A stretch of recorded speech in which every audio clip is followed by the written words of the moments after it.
என்ன பார்க்க போகிறோன்னா சிம்பிள் இங்கிலீஷ் நம்ம எப்படி பேசுகிறது அப்படின்னு சொல்லி தான் இந்த வீடியோஸில் நம்ம பார்க்க போகிறோம். ஃபஸ்ட்டு பார்த்தீங்கன்னா ஒரு 4-5 வார்த்தை எழுதிப்போம். அதுக்கு மீனிங் என்னென்னு தெரிவிப்போம். ட்ரானா வரைதல்.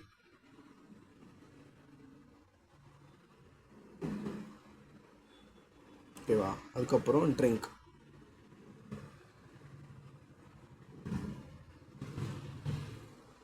குடித்தல். சிங், பாடுதல். வாக், நடந்தல், நடக்கிறது. அதான்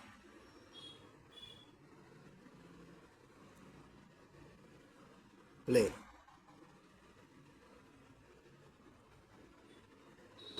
விளையாடுதல்.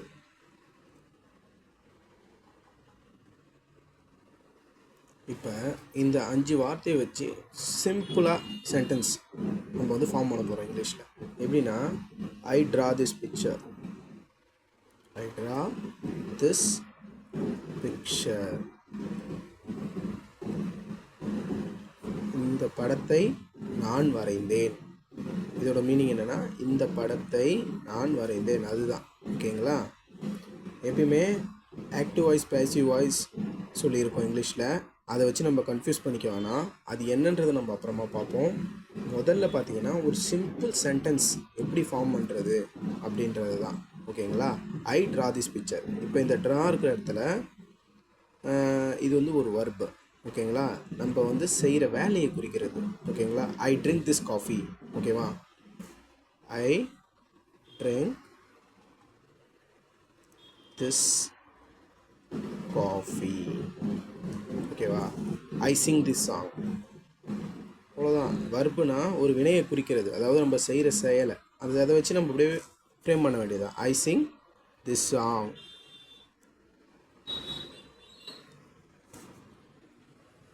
அப்புறம் என்ன இருக்குது? வாக் இருக்குது. ஐ வாக் டு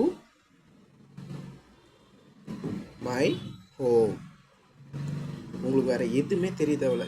சின்னதாக ஃபார்ம் பண்ண ஆரம்பிங்க. கண்டிப்பாக சொல்கிறேன், அது பெஸ்ட்டு சொல்யூஷனும் உங்களுக்கு கன்ஃபார்மாக கொடுக்கும். ஓகேங்களா? அப்புறம் வந்து நான் இந்த விளையாட்டை விளையாடுறேன் நம்ம எழுதலாம். ஐ ப்ளே திஸ் கேம். ஓகேவா? ஒன்றுமே கிடையாது. ஐன்றது நான். ஓகேவா? நான். ட்ரான்றது வர்பு.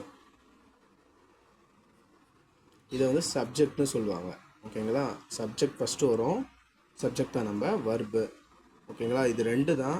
எந்த சென்டென்ஸ் ஃபார்ம் பண்ணாலும் நீங்கள் ஞாபகம் வச்சுக்க வேண்டியது. அதுக்கப்புறம் பின்னாடி இருக்கிறது ஆப்ஜெக்டாக வரும், அப்படின்னா அர்ஜென்ட்டாக வரும். அதை பற்றிலாம் நீங்கள் கவலைப்படவே வேணாம். ஓகேங்களா? இப்போ ஒரு படத்தை நான் வரைகிறேன்னு நம்ம சொல்கிறோம். அது எப்படி சொல்லணும்னா, ஐ ட்ரா திஸ் பிக்சர் அப்படின்னு சொல்லணும். ஓகேங்களா? அதுக்கப்புறம் ஐ ட்ரிங்க் திஸ் காஃபி.